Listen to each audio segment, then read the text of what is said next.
नाजरीन, यूँ तो हम सब ने नबी करीम सल्लल्लाहु अलैहि वसल्लम की ज़िंदगी का मुताला कई ज़ावियों से किया है। कभी मुरब्बी, कभी मुअल्लिम, कभी क़यादत के तनाजुर में, कभी माहिर नफ्सियात के बाब में। आज हम आप सल्लल्लाहु अलैहि वसल्लम की ज़िंदगी को एक नए ज़ाविये से मुताला करेंगे।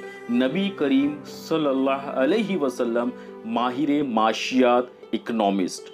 हम इस वीडियो में देखेंगे किस तरह आप सल्लल्लाहु अलैहि वसल्लम ने मदीना मुनव्वरा में एक सुपर मार्केट की बुनियाद डाली और अपने कॉम्पिटिटर यहूदियों की मार्केट को फ्लॉप किया, जहां पर कस्टमर ट्रेडर्स का एक्सप्लॉयटेशन किया जाता था। आप लोग पूरी वीडियो जरूर देखें।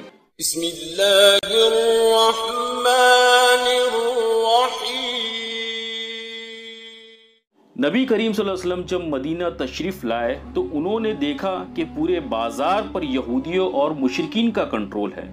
यहूदियों की बड़ी मार्केट कैनुका में यहूदी ग्राहकों का एक्सप्लॉयटेशन करते थे और भारी टैक्स भी लगाते थे। आप सल्लल्लाहु अलैहि वसल्लम ने सिचुएशन का एनालिसिस किया और ये बात महसूस किया कि किसी भी नेशन की तरक्की के लिए ज़रूरी है कि वो माशी तौर पर मजबूत हो। इसके लिए आप सल्लल्लाहु अलैहि वसल्लम ने सिटी के बीचों बीच एक सुपर मार्केट की बुनियाद डाली, जिसे सूकुल मदीना कहा जाता है, जो बकी के नज़दीक और यहूदियों के मार्केट से फासले पर थी। एक रिवायत में इस तरह है कि हज़रत अता बिन यसार रज़ी अल्लाह अन्हा कहते हैं कि रसूल सल्लल्लाहु अलैहि वसल्लम ने मदीना मुनव्वरा के लिए मार्केट बनाने का इरादा फरमाया तो पहले कैनुका के बाज़ार तशरीफ़ ले गए, फिर सूकुल मदीना की जगह आए और आप सल्लल्लाहु अलैहि वसल्लम ने पाँव से इशारा फरमाया कि ये तुम्हारी मार्केट होगी। वफ़ा अल वफ़ा जिल्द नंबर 1 सफ़ा नंबर 539 में रिवायत मौजूद है।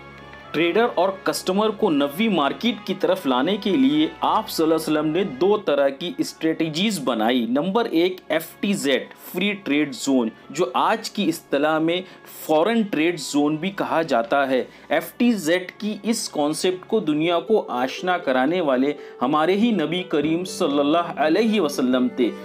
विकिपीडिया के मुताबिक दुनिया ने इसे 166 BCE में ग्रीक इसलैंड डिलोस ने अमल में लाया, लेकिन शैनॉन फ्री जोन जो इस्टेब्लिश 1959 में हुआ, क्लेम करता है कि first modern free trade zone को उन्होंने अमल में लाया।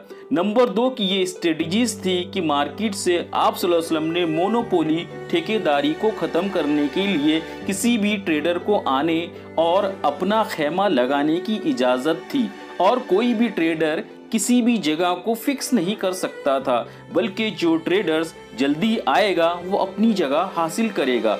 इस स्ट्रेटजी से मार्केट जल्दी और सवेरे खुलने लगी और तमाम किस्म के ट्रेडर इस मदीना मार्केट की तरफ आने लगे।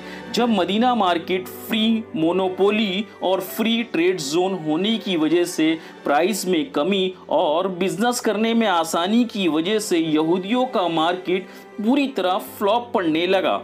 मजबूरी में यहूदियों ने भी मदीना मार्केट में अपना कारोबार शुरू कर दिया। आप सल्लल्लाहु अलैहि वसल्लम ने मार्केट की निगरानी के लिए इंचार्ज भी अपॉइंट किए थे, जो अशिया की खरीदो फरोख्त के अलावा नाप तोल पर भी नज़र रखते थे। आप सल्लल्लाहु अलैहि वसल्लम का मामूल था कि वो मदीना की इस मार्केट का जायज़ा लेने के लिए खुद तशरीफ़ ले जाते थे। एक बार आप सल्लल्लाहु अलैहि वसल्लम एक ताजिर के पास से गुजरे जो गल्ला बेच रहा था। आप सल्लल्लाहु अलैहि वसल्लम ने गल्ले के अंदर हाथ डाला, अंदर का हिस्सा पानी से तर था। आप सल्लल्लाहु अलैहि वसल्लम ने पूछा, ये क्या है? उन्होंने कहा, हुजूर बारिश की वजह से भीग गया है। आप सल्लल्लाहु अलैहि वसल्लम ने फरमाया, फिर उसे ऊपर क्यों नहीं रखा? फिर इरशाद फरमाया, जो लोग हमसे धोखा करे वो हम में से नहीं। मार्केट की निगरानी के लिए आप सल्लल्लाहु अलैहि वसल्लम ने जो कमेटी बनाई थी उसमें मर्दों के साथ साथ औरतें भी शामिल थी।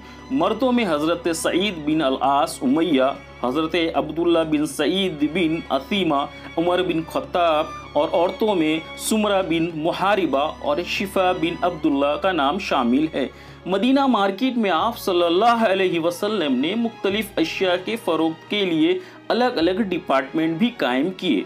अनाज के खरीदो फरोख्त, जानवरों और कपड़ों के ट्रेडर्स के लिए अलग से जगह मुकर्रर किए, ताकि इस मार्केट में ना सिर्फ कोई गड़बड़ और झगड़ा ना हो, बल्कि सफाई और हिफ्ज़ान सेहत का भी ख्याल रहे। मदीना मार्केट में दाखिले के लिए ट्रेडर्स और कस्टमर के लिए भी रूल्स एंड रेगुलेशंस मुतय्यन किए गए थे। मसलन जो इसमें दाखिल हो वो अपना हथियार को इस तरह रखे कि उससे लोगों को किसी भी किस्म की कोई तकलीफ ना पहुँचे, और ये भी इंस्ट्रक्शन दी गई थी कि रास्तों में कोई ना बैठे। कमर्शियल कॉन्वाइस, तजारती काफिला आसानी से मदीना मार्केट में दाखिल हो सके, उसके लिए आप सल्लल्लाहु अलैहि वसल्लम ने सड़कों का इस तरह इंतज़ाम करवाया कि उसकी चौड़ाई इतनी थी कि 2 सामान से लदे हुए ऊँट एक तरफ से आए और दूसरी तरफ से जाए, जो बिल्कुल 4 लेन हाईवे की तर्ज पे था। आप सल्लल्लाहु अलैहि वसल्लम ने अपनी आमदनी में सेविंग और इन्वेस्टमेंट करने की भी तरकीब दिलाई। कंजुल आमाल में है कि आप सल्लल्लाहु अलैहि वसल्लम ने फरमाया, हर सरमायादार ज़्यादा हकदार है कि वो अपना माल से जो चाहे पैदा करे। नफ़ा आवर कारोबार में सरमाया लगाने और पार्टनरशिप की तरफ भी आपने तवज्जो फरमाई। जैसा कि फरमाया, अल्लाह ताला फरमाता है कि 2 पार्टनर के दरमियान तीसरा मैं होता हूँ, उनमें से कोई एक दूसरे से ख़यानत ना करे, लेकिन जब उनमें से ख़यानत करता है तो मैं उनमें से उनके दरमियान से निकल जाता हूँ। दूसरी जगह आप सल्लल्लाहु अलैहि वसल्लम ने यह भी फरमाया कि बई पर बई ना करे, माल की कब्ज़े में लेने से पहले फ़रोख्त ना करे, तस्ईर, कीमतों की तकर्रुर, इहतिकार, होर्डिंग, गैम्बलिंग, स्पेकुलेशन की भी मुमानियत फरमाई, और ये खुशखबरी भी सुनाई कि सच्चा और अमानतदार ताजिर क़यामत में अंबिया, शहदा, सुलहा के साथ होगा और अर्श इलाही में जगह पाएगा। नाजरीन, हौसला अफजाई के लिए नाचीज़ के चैनल को ज़रूर सब्सक्राइब करें, दोस्तों में शेयर करें, कमेंट्स में अपनी राय का इजहार ज़रूर करें कि ये वीडियो आप लोगों को कैसा लगा। लाइक करना